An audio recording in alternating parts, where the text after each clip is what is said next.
हर महादेव। यह कथा है वैद्यनाथ ज्योतिर्लिंग की। दोस्तों, कथा पूरी श्रवण करना। रावण ने भगवान शिव को कैसे प्रसन्न किया, कैसे उनका वर प्राप्त किया, इस कथा में श्रवण कीजिए। राक्षस राज रावण, जो बड़ा अभिमानी और अपने अहंकार को प्रकट करने वाला था, उत्तम पर्वत कैलाश पर भक्ति भाव से भगवान शिव की आराधना कर रहा था। कुछ काल तक आराधना करने पर जब महादेव जी प्रसन्न नहीं हुए, तब वह शिव की प्रसन्नता के लिए दूसरा तप करने लगा। पुलस्त्य कुल नंदन श्रीमान रावण ने सिद्धि की स्थानभूत हिमालय पर्वत से दक्षिण वृक्षों से भरे हुए वन में पृथ्वी पर एक बहुत बड़ा खड्डा खोदकर उसमें अग्नि की स्थापना की और उसके पास ही भगवान शिव को स्थापित करके हवन आरंभ किया। ग्रीष्म ऋतु में वह 5 अग्नियों के बीच में बैठता, वर्षा ऋतु में खुले मैदान में चबूतरे पर सोता और शीतकाल में जल के भीतर खड़ा रहता। इस तरह 3 प्रकार से उसकी तपस्या चलती थी। इस रीति से रावण ने बहुत तप किया, तो भी दुरात्माओं के लिए, जिनको रिझाना कठिन है, वे परमात्मा महेश्वर उस पर प्रसन्न नहीं हुए। तब महामनीषी दैत्यराज रावण ने अपनी मस्तक काटकर शंकर जी का पूजन आरंभ किया। विधि पूर्वक शिव जी की पूजा करके वह अपना एक एक सर काटता और भगवान को समर्पित कर देता था। इस तरह उसने क्रमश अपने 9 सिर काट डाले। जब एक सिर बाकी रह गया, तब भक्तवत्सल भगवान शंकर संतुष्ट एवं प्रसन्न हो वहीं उसके सामने प्रकट हो गए। भगवान ने शिव ने उसके सभी मस्तकों को पूर्ववत निरोग करके उसे उसकी इच्छा के अनुसार अनुपम उत्तम बल प्रदान किया। भगवान शिव का कृपा प्रसाद पाकर राक्षस रावण ने नतमस्तक हो हाथ जोड़कर उनसे कहा, देवेश्वर प्रसन्न हो जाइए, मैं आपको लंका में ले चलता हूँ। आप मेरे इस मनोरथ को सफल कीजिए, मैं आपकी शरण में आया हूँ। रावण के ऐसा कहने पर भगवान शंकर बड़े संकट में पड़ गए और अनमन से होकर बोले, राक्षस राज, मेरी सारगर्भित बात सुनो। तुम मेरे इस उत्तम लिंग को भक्ति भाव से अपने घर को ले जाओ, परंतु जब तुम इसे कहीं भूमि पर रख दोगे, तब यह वहीं सुस्थिर हो जाएगा, इसमें संदेह नहीं है।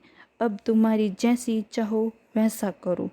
ब्राह्मणों, भगवान ने शंकर का ऐसा कहने पर राक्षस राज रावण बहुत अच्छा कहकर वह शिवलिंग साथ लेकर अपने घर की ओर चला, परंतु मार्ग में भगवान शिव की माया से उसे मूत्र विसर्जन की इच्छा हुई। पुलस्त्य नंदन रावण सामर्थ्यशाली होने पर भी मूत्र के वेग को रोक न सका। इसी समय वहां आसपास एक ग्वाले को देखकर उसने प्रार्थना पूर्वक वह शिवलिंग उसके हाथ में थमा दिया और स्वयं मूत्र त्याग के लिए बैठ गया। एक मुहूर्त बीतते बीतते वह ग्वाला उस शिवलिंग के भार से अत्यंत पीड़ित हो व्याकुल हो गया। तब उसने उसे पृथ्वी पर रख दिया। फिर तो वह हीरकमय शिवलिंग वहीं स्थित हो गया। वह दर्शन करने मात्र संपूर्ण अभिष्टों को देने वाला और पाप राशियों को हर लेने वाला है। मुने, वही शिवलिंग तीनों लोक में वैद्यनाथेश्वर के नाम से प्रसिद्ध हुआ, जो सत्पुरुषों को भोग और मोक्ष देने वाला है। यह दिव्य उत्तम एवं श्रेष्ठ ज्योतिर्लिंग दर्शन और पूजन से भी समस्त पापों को हर लेता है और मोक्ष की प्राप्ति कराता है। वह शिवलिंग जब संपूर्ण लोकों के हित के लिए वहीं स्थित हो गया, तब रावण भगवान शिव का परम उत्तम वर पाकर अपने घर को चला गया। वहां जाकर उसे महान असुरों ने बड़े हर्ष के साथ अपनी प्रिया मंदोदरी को सारी बात कह सुनाई। इंद्र आदि संपूर्ण देवताओं और निर्मल मुनियों ने जब वह समाचार सुना तब वे परस्पर सलाह करके वहाँ आए। उन सब का मन भगवान शिव में लगा हुआ था। उन सब देवताओं ने उस समय वहाँ बड़ी प्रसन्नता के साथ शिव का विशेष पूजन किया।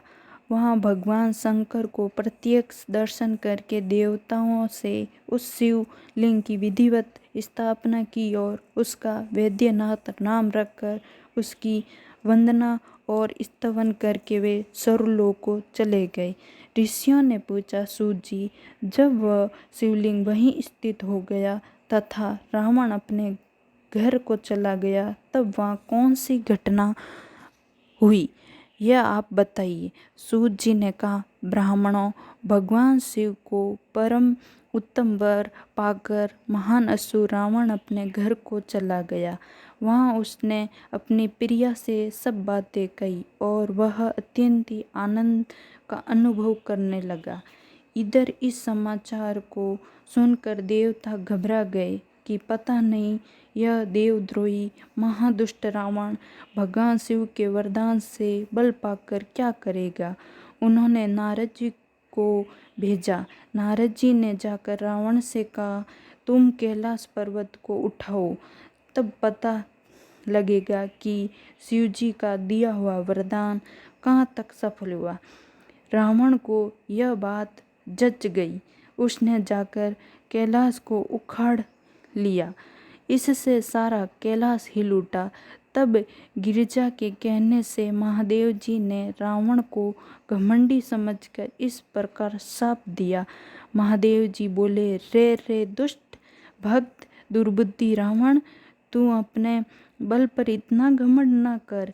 तेरी इन भुजाओं का घमंड चूर करने वाला वीर पुरुष शीघ्र ही इस जगत में अवतरण होगा।